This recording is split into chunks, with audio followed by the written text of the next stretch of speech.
sekolah ini. Jadi ibu-ibu, ini seperti yang saya sampaikan tadi, ini seperti diseminasi ibu-ibu tentang pemahaman dan penerapan budaya positif itu. Ini pintu ya? Iya. Nah, ibu-ibu, hari ini kita belajar tentang budaya positif. Sebenarnya budaya positif ini sudah sering sekali kita dengar ibu-ibu. Seperti pembelajaran dahulu, selalu kata positif ini selalu sudah seperti kita dengar setiap hari.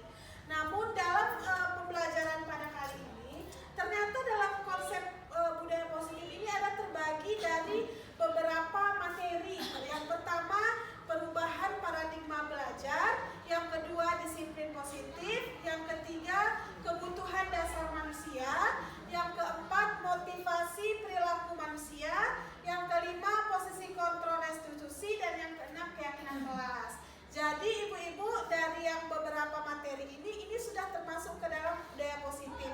Saya dulu pernah beranggapan, saya kira hanya disiplin positif saja. Saya kira hanya keyakinan kelas, karena beberapa kemarin kan ada beberapa teman saya lihat, oh keyakinan kelas hanya budaya positif. Ternyata setelah kita pelajari ada beberapa materi terkait budaya positif itu.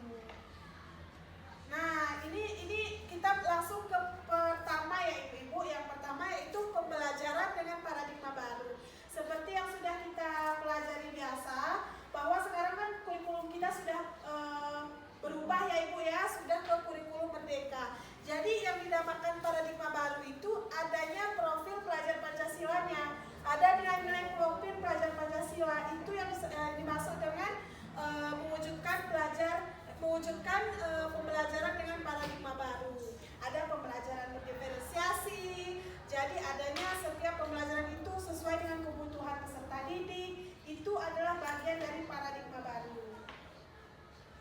Nah, ibu-ibu, kita masuk ke disiplin positif. Di sini banyak sekali pertanyaan dari kawan-kawan kemarin. Apa sih perbedaan disiplin biasa dengan disiplin positif? Karena kita biasanya kan sudah menerapkan disiplin tadi. Jadi selalu di kurikulum merdeka ini disiplin positif menjadi bahan dari pembicaraan dari sekolah sana sekolah sini, jadi bahan utama.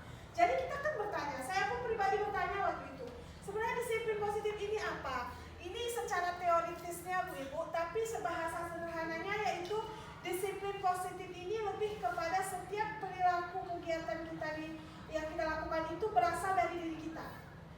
Tidak ada pengaruh dari eksternal. Misalnya kita pergi ke sekolah tadi gara-gara ke kelas sekolah kita pergi sekolah, apa gara-gara takut dicatat oleh bapak wakil.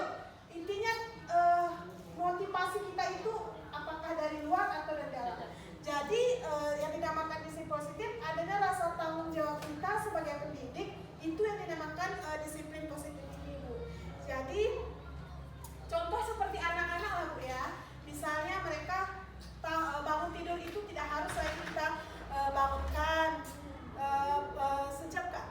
Bangun tidur tidak harus kita bangunkan gitu. Terus dia langsung bangun, terus sholat pun nggak harus disuruh sholat. Intinya sudah sadar akan tanggung jawab. Itu makna dari disiplin positif itu. Adanya motivasi intrinsiknya gitu, motivasi dari dalam diri dia. Jadi bagaimana cara menumbuhkannya itu nanti kita akan belajar di slide selanjutnya.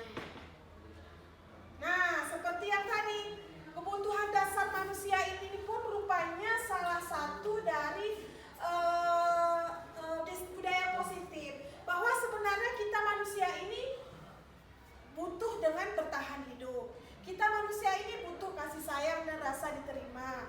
Kita manusia butuh penguasaan. Kita manusia butuh kesenangan. Kita manusia butuh kebebasan.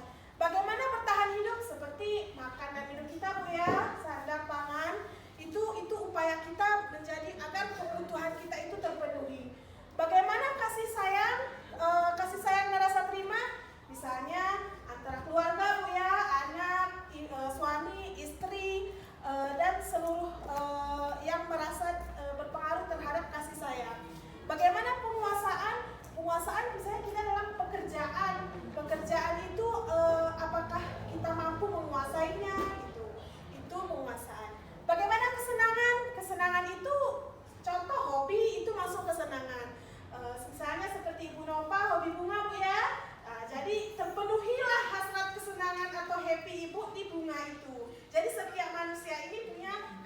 masing-masing.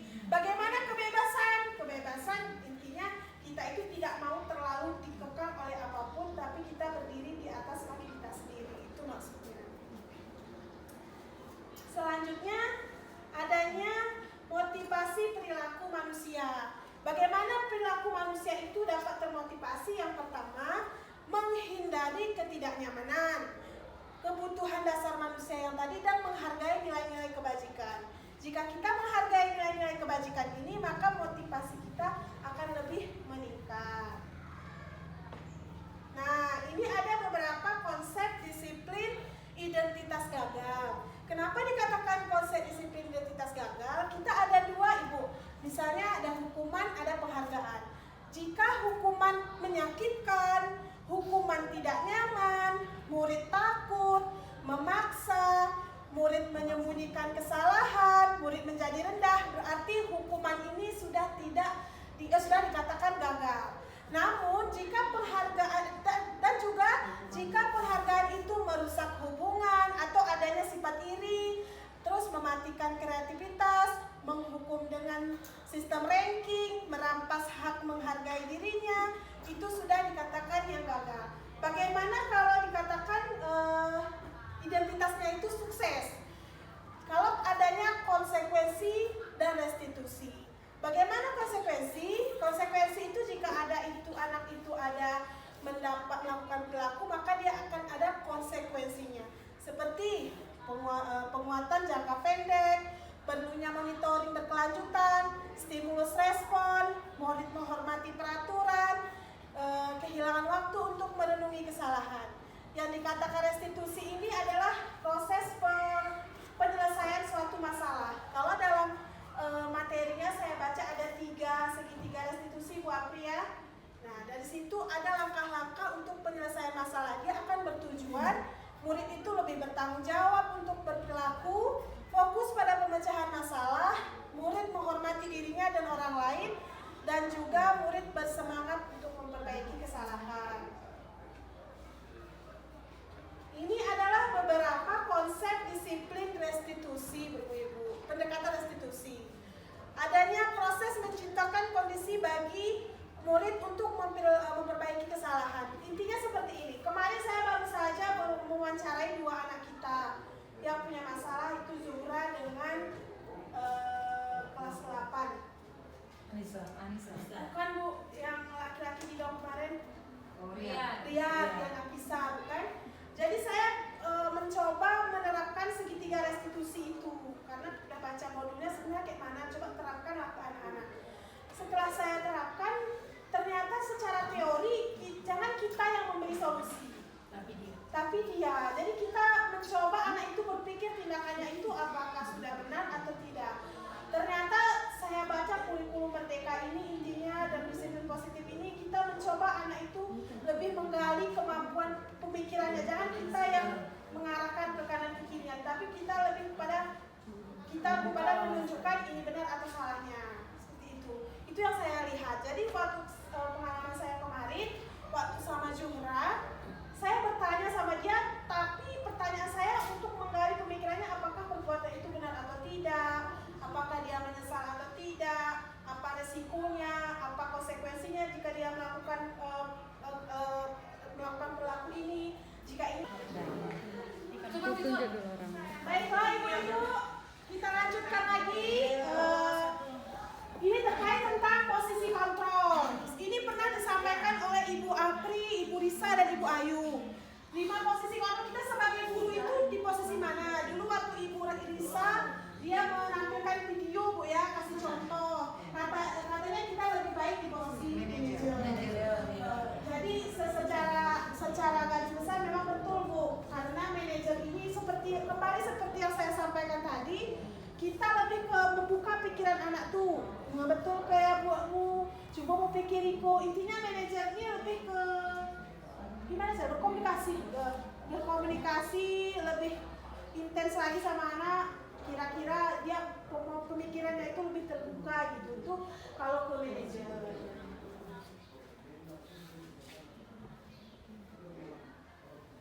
Nah, ini contoh penerapan dengan posisi kontrol tadi. Ada penghukumnya seperti ini.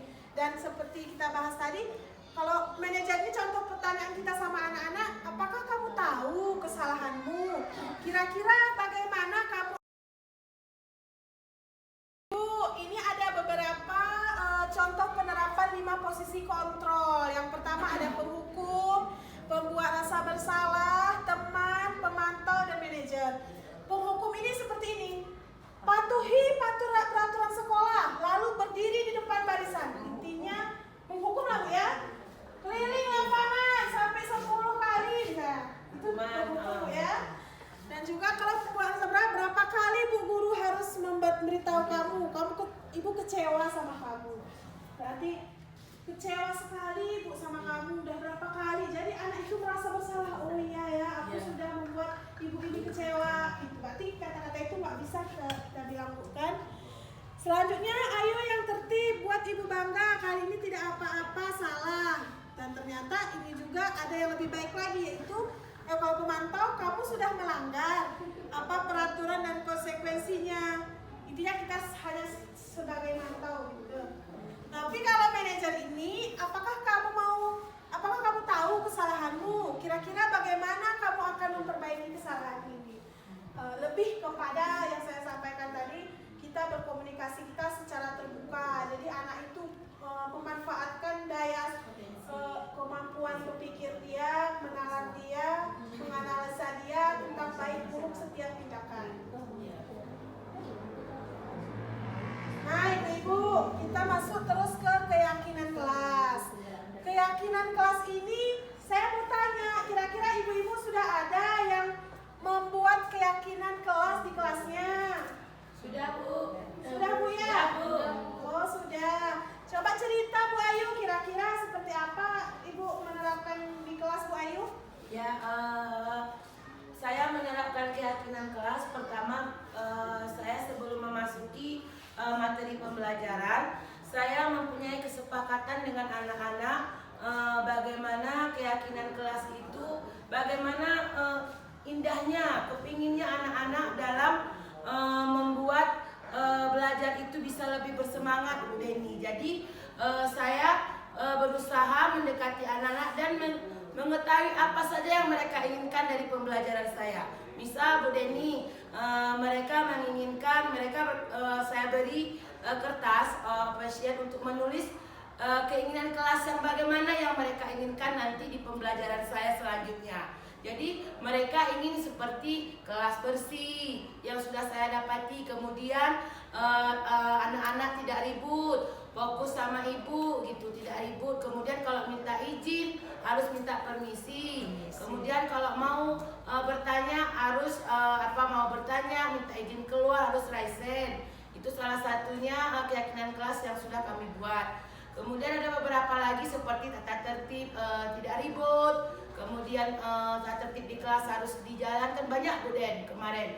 Jadi kami sudah mempunyai kesepakatan yang pas untuk kelas saya. Kemudian saya berusaha berkolaborasi dengan wali kelas untuk memberikan keyakinan kelas yang saya miliki sebagai guru mapel matematika kepada wali kelas tersebut. Dan nantinya insya Allah setelah kami bekerja sama dengan wali kelas, mungkin keyakinan yang betul-betul dimiliki oleh kelas tersebut nanti bisa dibuat sebagai mading di dinding kelas Bu Deni. Terima kasih. Terima kasih Ibu Ayu. Aduh, saya sangat bangga sekali bahwa Ibu Ayu telah menerapkan terkait keyakinan kelasnya di kelas. Itu bisa menjadi referensi kita ibu-ibu, karena keyakinan kelas seperti yang sudah disampaikan di depan ini sudah menjadi bukan kewajiban, tapi rata-rata seluruh sekolah sudah menerapkan ini Bu. Keyakinan kelas ini dapat memotivasi siswa dari dalam atau secara intrinsik. Intinya kita bertanya ke anak itu, oke, anak-anak ibu, kira-kira hari ini kita mau membuat kesepakatan seperti apa dalam pembelajaran ibu. Jadi anak-anak itu mau seperti kembali ke awal tadi, dari pikirannya kita gali dia mau apa. Misalnya, Bu, saya mau belajarnya jangan ada yang ribut. Bu, saya mau menjaga kebersihan kelas. Bu, intinya semua kita tampung dari anak itu. Setelah kita tampung pendapatnya masing-masing, maka kita sepakati yang mana yang dijadikan sebagai keyakinan kelas. Dan nanti seperti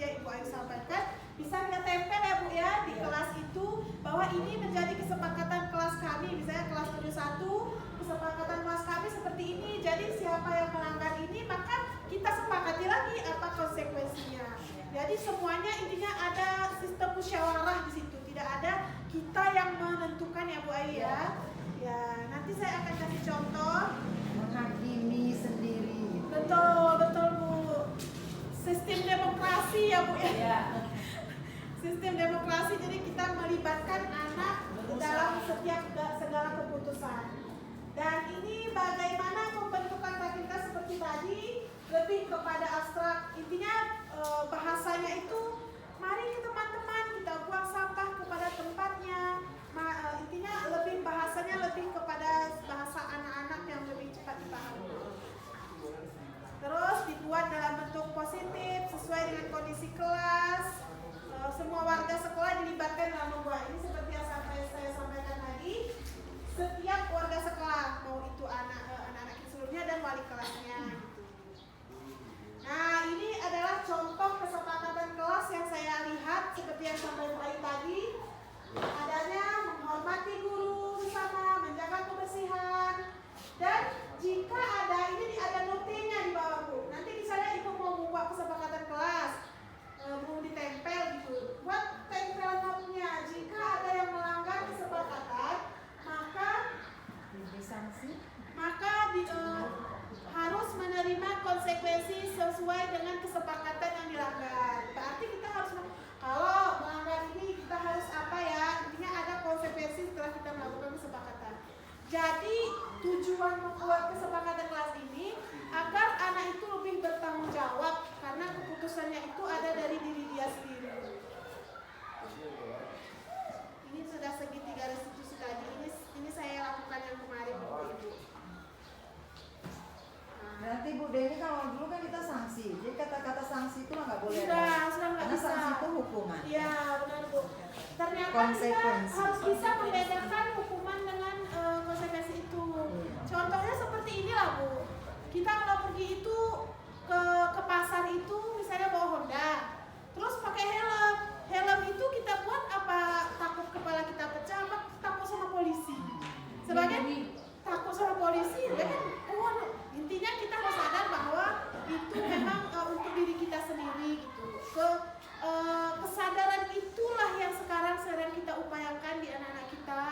Bagaimana caranya dia bisa sadar atas tanggung jawab dia sebagai seorang anak di usia yang masih kelas 7, kelas 8, kelas 9. Walaupun tantangannya banyak Bu, saya pun mengerti luar biasa tantangannya, terutama yang lagi kelas 9 ini lagi masa bahasa mana ya, gejolak Bu ya. Jadi upaya kita bersama-sama semoga tujuannya ini salah satu upaya sih yang dilakukan oleh pemerintah. Di sekolah penggerak pun sudah ada pernah disampaikan materi disiplin positif. Tapi saya lebih menguatkan lagi itu di CGP. Di materi ini ada beberapa modul saya pelajari ternyata benar dan sudah ada beberapa penelitian kalau misalnya jika sistem ini kita terapkan di kelas lebih efektif daripada sistem peraturan. Kalau peraturan itu anak itu lebih banyak cenderung dari eksternalnya tadi, bukan dari diri dia. Semoga kita bisa menerapkan ini ya Bu Ayu ya di kelas, semoga tercapai tujuan kita. Dan kemarin Ibu Iyas juga saya dengar sudah menerapkan kesepakatan kelas ini. Mereka yang berani berkomitmen adalah mereka yang ini kata-katanya ini nanti kata-kata untuk membuat semangat. Di sini notnya, misalnya jika ada yang melanggar akan ada konsekuensinya. Di sini akan ada kata semangat, misalnya seperti ini. Mereka yang berani berkomitmen adalah mereka yang berani bertanggung jawab. Kata-kata bijak. Kata-kata bijaknya gitu. Supaya anak-anak mau Membagikan semangat. Membagi semangat. Betul gini satu, boleh ini kita. Bisa Bu ya? Kan seperti Ibu di kelas buatkan ini kesepakatan kelasnya. Pokoknya ada nggak hadir, Betul. nggak hadir. Tapi kan itu kan itu kan udah termasuk kesepakatan bersama Bu. Jadi nggak ada lagi istilahnya bisa apa tidak, karena memang udah sepakat, udah memang itu yang disepakati oleh anak-anak. Dan hasil musyawarah itu kan sudah dapat sehingga karena mungkin ketidakhadiran atau bolos atau apa, tapi itu kan memang sudah kesepakatan ibu dengan anak-anak. Jadi apabila pun nanti ada misalnya guru lain masuk ke sana kan merasa heran. Nah, memang udah kesepakatan kelas itu ya begitu. Istilahnya sudah hasil musyawarah, sudah bulat maksudnya Ibu Rita. Jadi kan istilahnya memang itu yang diinginkan anak-anak, mungkin supaya anak-anak merasa kesadaran dirinya untuk disiplin lebih meningkat. Nah, itu maksudnya Bu. Jadi kita bisa karena sudah kesepakatan bersama. Asal jangan sepihak. Beda kelas, beda kesepakatan Ya, ya. Mungkin beda. kelas sana lain, kelas ini lain gitu. Dan kita bisa melibatkan Kalau guru bisa pelajaran. disamakan Bu Dewi, Nggak bisa karena caranya Nggak beda. bisa karena kan nggak bisa disamakan Kak Maria karena kan Kecuali- pola pikir anak itu kan berbeda-beda. Misalnya anakku Maria dengan anak ibu Rita mana mungkin sama. Dan mereka inginkan bagaimana kelasnya nyaman. Tidak sama. Jadi kan dengan adanya keyakinan kelas kesepakatan itu berarti sudah klop. Oh inilah kelas inilah. Nah, jadi kelas itu beda dan kesepakatan si A, kelas A dengan kelas B yang membedakan. Ya itu tadi keyakinan kelasnya. Nah, gini dulu. Untuk Ini adik dulu kelas. apa Bu Ayu? Gimana Bu? Gini, kemarin kan ada juga dibuat setiap kelas membuat kesepakatannya. Setelah itu nanti kita berkolaborasi semua guru. Betul. Tadi betul kayak Ayu bilang, berbeda. Anak yang kelas ini sama anak kelas yang lainnya berbeda. Tapi kalau misalnya kita tidak ada kesepakatan atau tidak berkolaborasi dengan kelas lain, yang guru masuk di situ kan bukan cuma wali kelasnya. Iya. Semua guru masuk, ya kan? Makanya Jadi kalau dia udah bersepakatan sama kita, mungkin sama ibu. itu saya rasa udah ada dulu Bu Denia tata tertib sekolah ya. Iya, iya. Sudah pernah kita buat Bu di kelas. Iya itu udah kan kita Tata tertib. Nah. Tata tertib itu kan salah satu juga kesepakatan kelas. Iya. Yang sekarang sudah berubah namanya menjadi keyakinan kelas. Jadi kalau menurut saya yang Ibu sampaikan tadi benar adanya juga satu kesepakatan kelas. Mungkin intinya dari Bu Rita tadi menjelaskan bahwa adanya kolaborasi antara guru mapel yang masuk ke kelas wali kelas tersebut supaya terjadilah istilahnya kesepakatan kelas yang lebih baik lah gitu ya, lebih efektif ya Bu Denia, supaya pembelajaran yang kita ajarkan di kelas memang betul-betul memang yang ingin kita terapkan selama ini, yaitu kurikulum Merdeka Bu Denia. Mungkin itu dari saya. Ya tuh, saya setuju dengan yang disampaikan Ibu Ayu dan Ibu Rita. Kita nanti akan jadwal selanjutnya nanti akan saya sampaikan. Kita akan duduk lagi untuk kesepakatan kita sebagai guru dan wali kelas untuk kesepakatan sekolah lah intinya Bu ya, yang mana yang terbaik karena ini sesuai dengan kondisi sekolah kita, dia tidak memang harus sama dengan sekolah lain. Baiklah ibu-ibu yang saya hormati dan saya sayangi, terima kasih atas segala partisipasi dan advokasinya. Saya sangat bersyukur karena ibu-ibu telah memberikan waktu untuk kegiatan desiminasi hari ini. Mungkin ada lebih dan kurang, saya mohon maaf ibu-ibu. Saya akhiri wabillahi taufiq wal hidayah. Assalamualaikum warahmatullahi wabarakatuh. Waalaikumsalam.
kalau